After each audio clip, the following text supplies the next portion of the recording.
연력학 첫 파트 내용입니다. 연력학이라고 하면 새로운 물리 내용일 거다라고 생각하기 쉽지만 사실 여러분이 이전에 공부했던 역학의 또 다른 연장선상에 지나지 않아요. 이전의 역학에서는 입자 한 개, 조금 많았으면 두 개, 세 개, 그 입자들의 어떤 역학적인 현상에 따른 힘과 에너지에 대한 물리적 내용이었다면 이 연련상의 경우에는 기체 분자들의 역학적인 현상이거든요. 이 기체 분자는 굉장히 많죠. 한두 개가 아니고 6.02 곱하기 10의 23승계만큼 엄청나게 많은 수라서 일일이 힘과 에너지를 접목시키기에는 한계가 다분합니다. 따라서 통계적인 어떤 접근이 불가피한데요. 그 통계적인 역학을 우리는 연력학이라고 하는 것이고 그 내용에 대해서 우리가 하나하나 공부를 해보는 거예요. 칠판으로 오실게요. 전반적인 내용 구조는 역학 파트와 유사합니다. 첫 번째 내용은 기체가 하는 일과 내부 에너지인데요. 기체 분자 운동에 의한 일부터 정의를 할게요. 이렇게 실린더의 좌우로 움직일 수 있는 피스톤이 면적이 A였다고 하고 이 피스톤과 실린더 사이에 기체들이 담겨 있다고 합시다. 기체 분자가 자유롭게 움직이면서 이 실린더 벽면에 충돌하게 되면 그 충돌 효과에 따른 알짜 힘이 오른쪽 방향으로 크기 F만큼 작용한다고 할게요. 그래서 이 힘 F에 의해서 실린더가 X만큼 오른쪽으로 밀리는 상황에서 이 기체 분자 운동에 의해 이 실린더에 얼마만큼의 일을 했는가 그것을 정량적으로 정의해 볼게요. 우리가 이전에 공부했던 일의 정의에 따르면 물체에 작용한 힘이 한 일의 양은 그 힘의 크기와 힘의 방향으로 변이된 거리의 곱이었고 이 상황에서는 실린더가 X만큼 이동을 했어요. 아까도 선생님이 언급했듯이 열연상에서는 통계적인 용어들로 표현되어야 할 필요가 있기 때문에 이 힘이라는 것을 통계적인 개념으로 가름하겠습니다. 기체 분자 여러 개가 충돌하게 되면서 발생하는 이 힘을 단위 면적당 힘으로 치환할 거예요.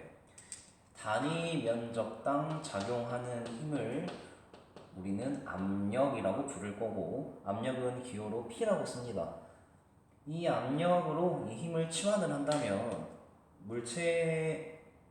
이 기체 분자 운동에 의해서 한 일의 크기는 압력과 피스톤, 이 실린더의 면적과 실린더가 이동한 변이일 거고 이 실린더 면적에다가 변이된 방향의 x값을 곱한 값은 부피 변화량으로 치환이 되겠죠. 실린더가 이동하기 전 부피를 파란색이라고 하고 실린더가 X만큼 이동하고 난 뒤에 부피를 핑크색이라고 한다면 핑크색에서 파란색을 뺀 부피의 변화가 이 면적 A에다가 X를 곱한 값과 똑같을 거 아닙니까? 그래서 결론적으로 기체 분자 운동에 의한 일의 크기는 압력과 부피 변화량의 곱으로 정의된다. 꼭 기억하십시오. 여기에선 여러분이 부피 압력 그래프를 자주 보게 될 겁니다. 그래프를 잘 읽을 수 있어야겠죠? 사실 이것도 우리가 이전에 공부했던 역학 파트와 별반 다를 바가 없습니다. 그래프의 x축이 변이였고 y축이 힘이었을 때 기울기 아래 면적이 의미하는 것은 1이었죠? 그 힘이 물체의 한 1. 여기에서는 변이가 부피로 바뀌는 것이고 힘이 압력으로 바뀌는 이런 통계적인 용어로 바뀌는 거라서 기본적인 골자가 동일하기 때문에 역시 그래프 기울기 아래 면적이 의미하는 것은 바로 기체 분자 운동에 의한 1이다 라고 정의하시면 돼요. 선생님이 지금 쓴 경우는 압력이 일정한 상황에서 부피가 변화하는 것이었고 이렇게 압력이 변화하면서도 부피가 바뀔 수도 있어요. 이 경우에도 그래프 기울기 아래 면적은 기체 분자 운동에 의한 1이다라는 거 꼭 기억하십시오. 그때 이렇게 하얀색 화살표처럼 부피가 늘어나는 경우에는 1의 부호가 양수입니다. 반면 부피가 줄어드는 파란색 화살표 과정으로 가는 동안에는 기체 부피 변화가 음수를 띠기 때문에 1의 부호도 음수이어야만 해요. 그 이유는 이 위에 있는 식에서 정의하고 있죠. 여기서 조금 헷갈릴 수 있는 게 압력이 변화되는 과정에서 선생님 하얀색으로 가는 과정에는 부피는 늘어나긴 하지만 압력이 줄어들고 있잖아요. 압력 감소분은 1의 양에 영향을 주지 않나요? 라고 물어봤을 때 여러분은 가타부타 따지지 않고 압력 변화는 별개로 부피 변화에 의해서만 1의 부호가 결정이 된다 라고 정의하십시오. 부피가 늘어나기 때문에 1의 양은 무조건 양수입니다. 압력이 줄어드는 것과는 별개로 상관없이 부피가 늘어나는 하얀색 과정은 1의 부호가 양수. 반면 파란색 과정으로 가는 동안은 부피가 줄어들고 있지만 압력이 늘어나고 있어요. 아까 말했죠. 압력 줄어들고 늘어나는 것과는 별개로 부피가 늘어나고 줄어드는 것이 1의 부호를 결정한다. 따라서 화살표 파란색으로 가는 과정 동안은 부피가 감소하고 있기 때문에 1의 부호가 음수가 되어야 한다는 거 꼭 기억하십시오. 이제 내부 에너지로 오겠습니다. 여러분, 내부 에너지라는 것은 사실 기체 분자가 갖고 있는 역학적인 에너지예요. 근데 이 물리학 원에서 다루는 기체는 이상 기체입니다. 이상한 기체, 스트레인지한 기체가 아니라 이상적인 아이디얼 기체라는 거예요. 이 이상 기체의 역학적 에너지를 내부 에너지라고 하는데, 이 이상 기체의 역학적 에너지라고 하면 내부 에너지는 포텐셜 에너지와 운동 에너지의 합이에요. 포텐셜 에너지라는 것은 우리가 알고 있는 종류가 두 개였어요. 중력 포텐셜 에너지와 탄성 포텐셜 에너지. 중력 포텐셜 에너지는 지구와 물체 사이에 중력이라는 상호작용에 의해 기인한 에너지였고, 탄성 포텐셜 에너지는 용수철과 물체의 상호작용으로 인한 탄성력에 기인한 에너지였습니다. 그러나 이상 기체는 이 기체 분자들 사이 간에 상호작용이 전혀 없어요. 중력과 탄성력과 같은 상호작용이 전혀 없기 때문에 포텐셜 에너지가 정의가 되지 않는 겁니다. 따라서 이상 기체 역학적 에너지는 포텐셜 에너지가 없는 것으로 보기 때문에 이 내부 에너지는 곧 뭐와 같다? 기체 분자의 운동 에너지와 같다. 이렇게 생각하시면 되고, 이 내부 에너지는 이렇게 U라는 기호를 써서 표현할 거예요. 여기에선 절대 온도라는 온도 차원을 사용합니다. 여러분이 평상시에 쓰는 온도의 단위는 섭씨 온도인데, 그 섭씨 온도를 절대 온도로 환산하는 방법에 대해서 알아야 되거든요. 절대 온도는 기호를 T라고 쓰고 단위는 K라고 쓰며 켈빈이라고 읽어요. 이 절대 온도는 여러분이 알고 있는 이 섭씨 온도 숫자에 273을 더하면 됩니다. 가령 지금 섭씨 온도가 0도다. 그러면 그 온도가 절대 온도로 환산되면 273 켈빈이에요. 반대로 0 켈빈을 섭씨 온도로 환산하세요 라고 묻는다면 마이너스 273도 라고 말을 해야겠죠. 이 켈빈이라는 것은 과학자 이름입니다. 영국 왕실 과학자인데 절대온도 체계를 세우는 공을 인정받아 왕실 공작으로 칭호를 받게 돼요. 그리고 그 업적을 인정받아 온도 단위 절대온도를 켈빈이라고 부르는 거죠. 그러나 사실 켈빈은 그걸 떠나서 물리학 역사에 혁혁한 공을 세웁니다. 지금 우리가 정보통신 기술을 활용할 수 있는 가장 큰 이유는 아인슈타인의 상대성 이론 덕분이에요. 이 아인슈타인의 상대성 이론은 이전에 맥스웰의 전자기학 이론이 없었다면 나오기가 꽤 지연됐을 겁니다. 그리고 이 맥스웰의 전자기학 이론은 그 이전 패러데이의 전자기 유도와 같은 발견이 없었다면 더 지연되었을 거예요. 여기에서 켈빈은 굉장히 중요한 역할을 합니다. 이 켈빈은 패러데이와 맥스웰 사이에 다리를 놓아준 인물이에요. 이 맥스웰에게 패러데이의 전자기 유도를 소개해주고 이 패러데이와 맥스웰을 이어주게 한 장본인이죠. 만약 켈빈이 패러데이를 맥스웰에게 소개해주지 않았다면 전자기학의 등장, 거기에 따른 상대성 이론의 등장이 꽤 머나먼 미래로 지연되었겠죠. 네, 그 다음 온도와 내부 에너지 관계를 보겠습니다. 우리가 중학교 과학 시간에 온도가 높다라는 것은 기체 분자 움직임이 활발하다는 뜻이었고, 온도가 낮다는 것은 기체 분자 움직임이 둔하다는 거예요. 다시 말해, 온도라는 것은 기체 분자 움직임을 통계적으로 표현한 하나의 추상적인 언어라는 거예요. 그리고 아까 기체 분자의 움직임, 운동 에너지는 곧 기체 분자의 내부 에너지라고 했죠. 따라서 기체 분자의 내부 에너지, 기체 분자의 운동 에너지가 크다는 것은 온도가 높다는 거고, 기체 분자의 내부 에너지가 작다는 것은 운동 에너지가 작다는 것이기 때문에 온도가 낮다는 겁니다. 따라서 결론은 기체 분자의 내부 에너지는 기체 그 시스템의 온도에 비례하는 것이다. 이렇게 이해하시면 되겠어요. 네, 여기까지가 내부 에너지와 기체 분자 운동의 1이고, 여러분이 물리학 원에서 공부하지는 않지만 문제를 풀어가는 과정에 있어 이 상태 방정식을 알아놓게 되면 훨씬 문제 풀이하기에 용이합니다. 정의할게요. 사실 새로운 내용은 아니고 여러분 중학교 때 공부했었을 보일-샤를의 법칙이 여기 상태 방정식의 근거를 두고 있다는 걸 확인시켜 드리겠습니다. 상태 방정식은 이상기체가 어떤 상태에 있든지 간에 그 임의 상태의 기체 분자의 압력과 부피의 곱은 기체 분자의 수와 상수값과 온도의 곱과 같다는 관계식이에요. 자, 여기에서 N은 기체 분자 수, 그리고 K는 볼츠만 상수라고, 아까 연력학은 통계적인 역학이라고 했잖아요. 그 연력학을 통계적인 역학으로 체계를 세운 사람이 볼츠만이어서 그 사람의 공을 인정해 상수에 볼츠만이라는 이름을 붙였다라는 거 알면 좋겠습니다. 이 식을 이렇게 우리가 바꿔볼 수 있어요. 온도를 좌변으로 인양시키면 T분의 PV는 NK.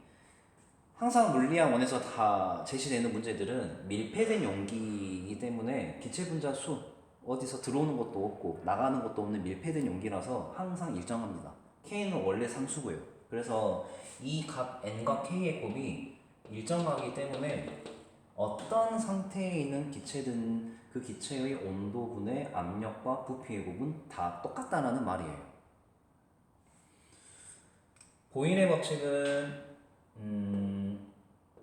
부피와 압력이 반비례한다는 성질을 보여주는 법칙입니다. 뭐 예를 들어서 탁구공에 압력을 가하면, 내가 탁구공을 소나기로 쥐면 탁구공의 모양이 찌그러지죠. 부피가 축소되잖아요.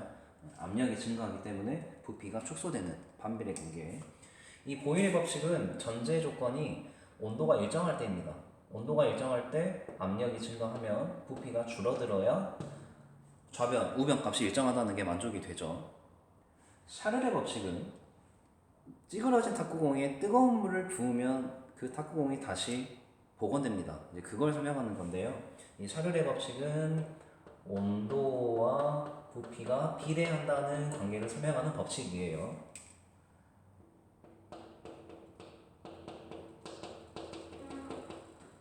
압력이 일정한 상황에서 온도가 증가하면 당연히 부피가 늘어나야 우변값이 일정하다는 게 만족이 되겠죠. 꼭 상대방정식 기억하시기 바랍니다. 이제 연력학 제1법칙으로 올게요. 사실 연력학 제1법칙은 여러분이 알고 있을 물리학의 가장 근원, 에너지 보존 법칙이에요. 에너지 보존 법칙을 열 현상에 맞게 각색한 것에 지나지 않습니다. 에너지 보존 법칙은 이렇게 말할 수 있죠. 인풋과 아웃풋이 같다는 거. 사람의 몸에서도 에너지 보존 법칙은 만족이 돼요. 예를 들어서 우리가 밥을 먹습니다. 열량을 흡수해요. 근데 열량을 흡수하면 우리가 생각을 한다든지 일을 한다든지 어떤 신체적, 정신적 활동을 통한 모든 과정을 일이라고 치환할게요. 일을 W라고 하잖아요.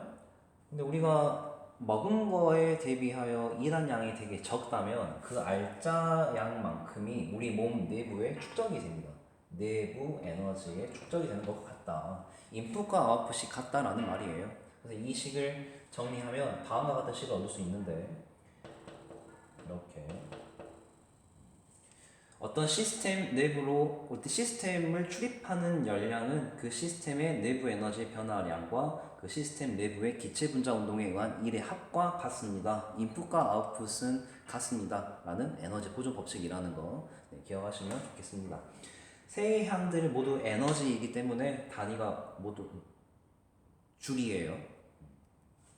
여기에서 여러분이 정말 중요하게 생각하셔야 되는 것은 이 각각의 항에 플러스 마이너스 부호를 잘 넣어야 한다는 거예요.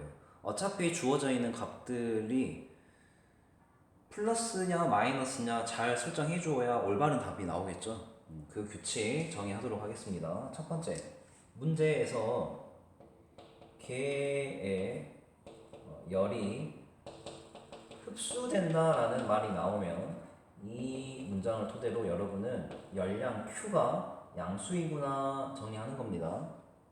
반대로 열을 방출한다 라는 뉘앙스의 문장이 나온다면 이 경우는 Q가 음수구나 하는 거예요.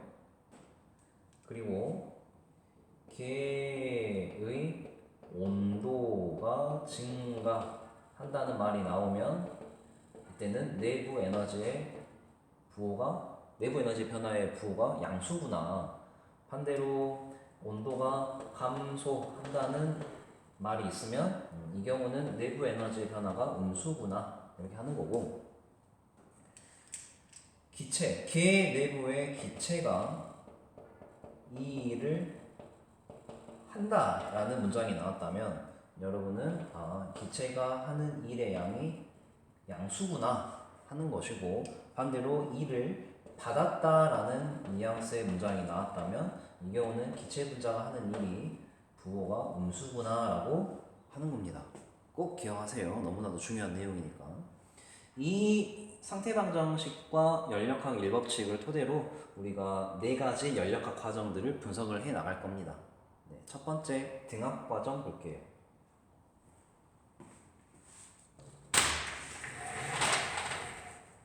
등압 과정은 압력이 일정한 과정이에요. 압력이 일정한 과정에서 부피가 V1에서 V2로 늘어나고 있는 상황을 가정하겠습니다. 그럼 여기에서 T1과 T2 누가 높은지 우리가 구분할 줄 알아야 되거든요.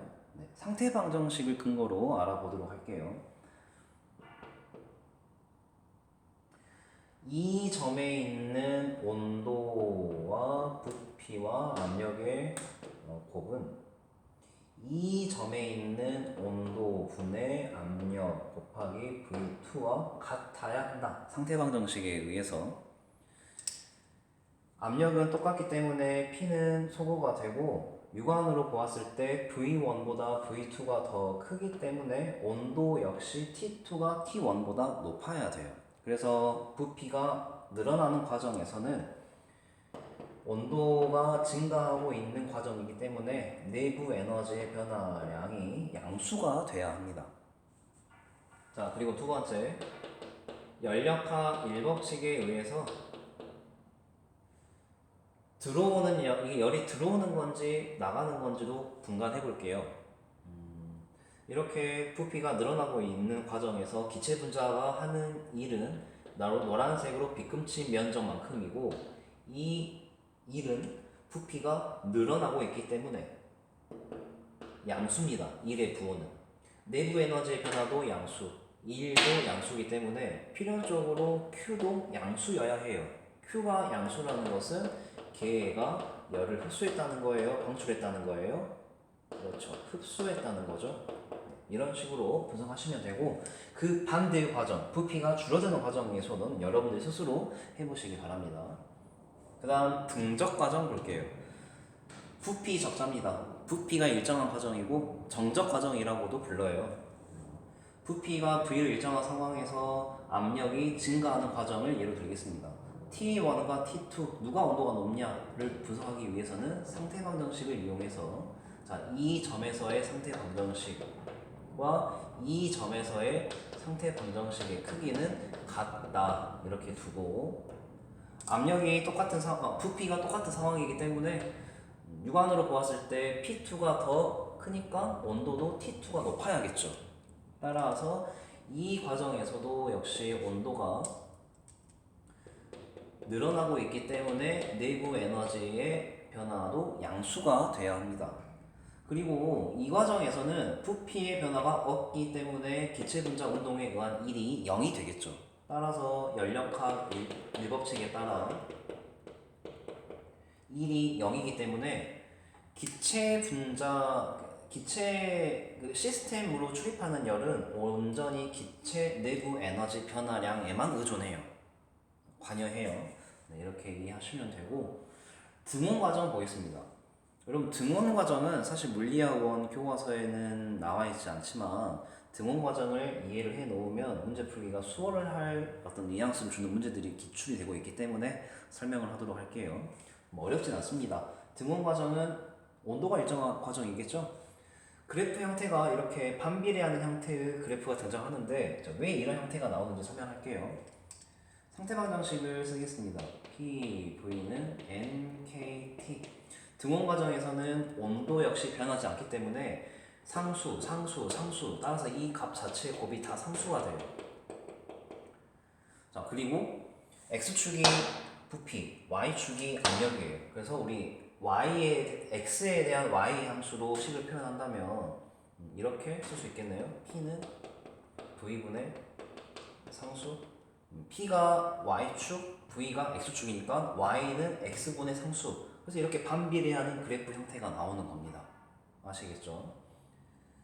자, 여기에 있든 이 곡선에 있는 모든 지점의 온도는 T로 같아요. 등원 곡선이기 때문에 이렇게 부피가 늘어나는 과정이라고 생각합시다.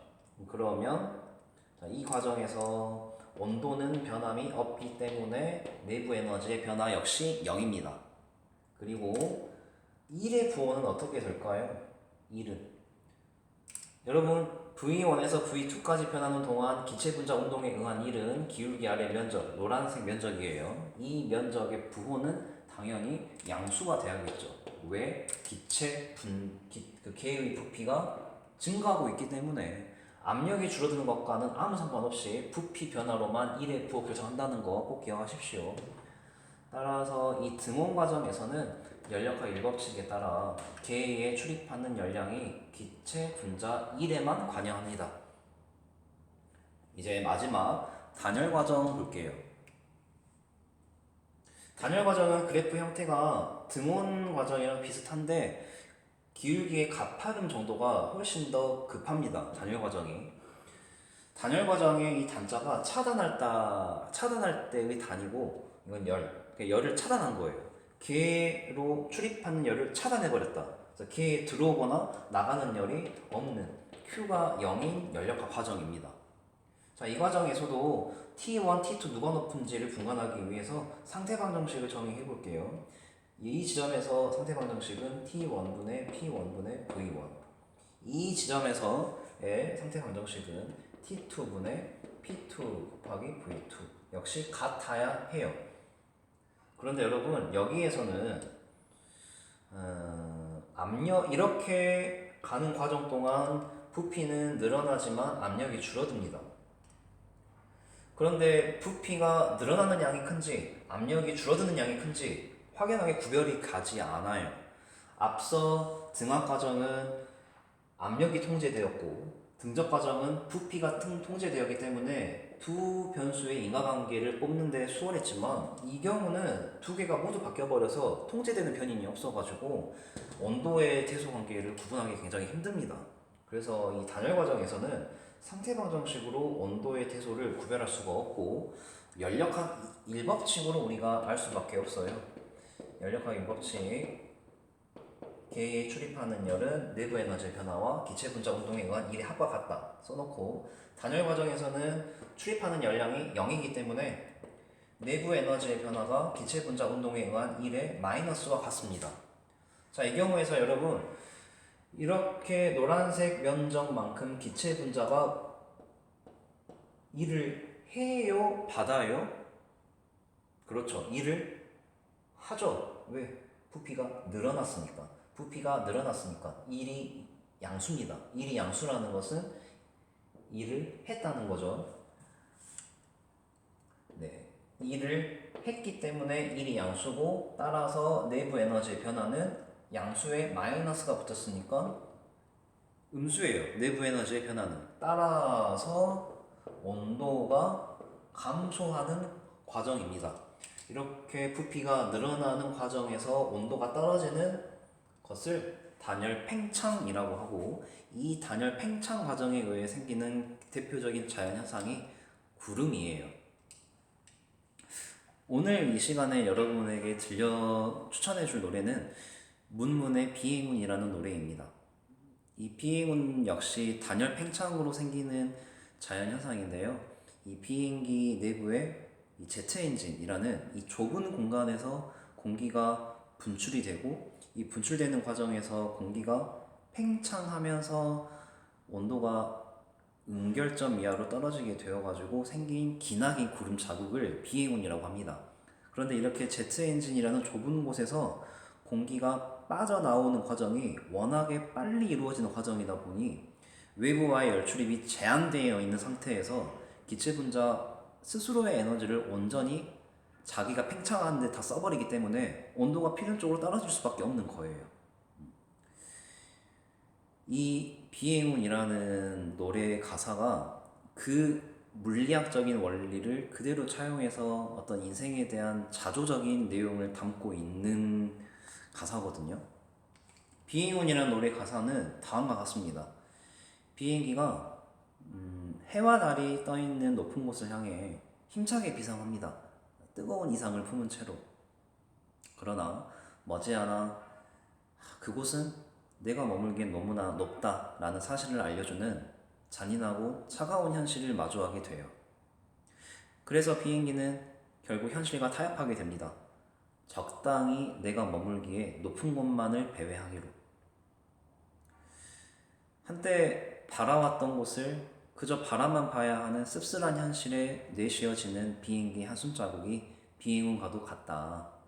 결국 비행운은 한때 누구 못지않게 뜨거웠지만 냉혹한 현실에 짜게 식어가는 우리의 인생을 자조하는 노래인 셈입니다. 누구나 이런 희망사항은 한 번쯤은 가져봤을 거예요.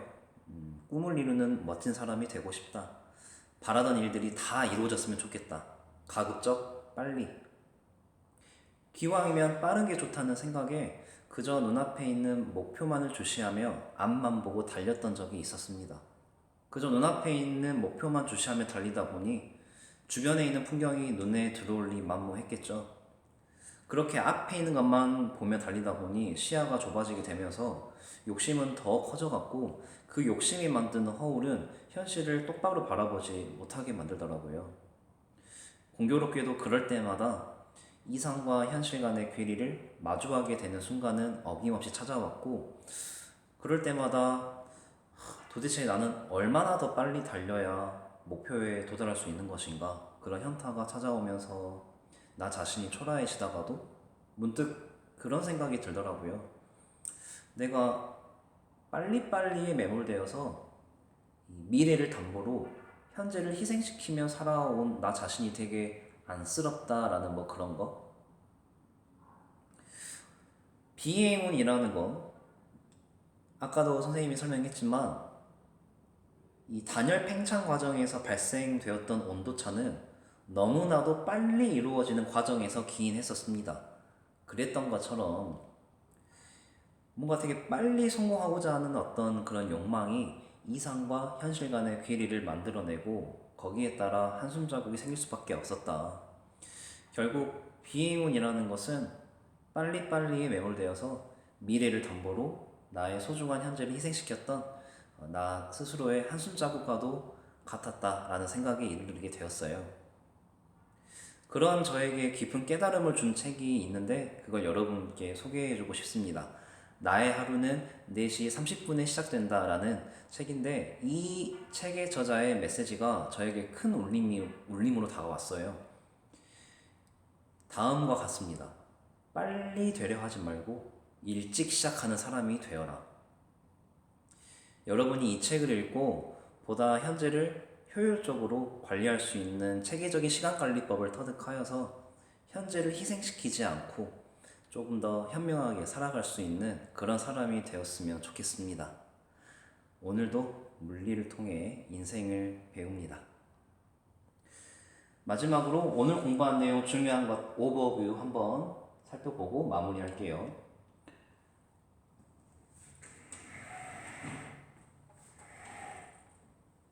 기체 분자 운동에 의한 일은 압력과 부피 변화의 곱이며 이 기체 분자 운동에 의한 일의 부호를 결정하는 것은 온전히 부피 변화뿐이다라는 거 꼭 기억하시고, 내부 에너지는 계의 온도에 비례하는 것이다 기억하시고, 그리고 상태 방정식 정말 중요합니다.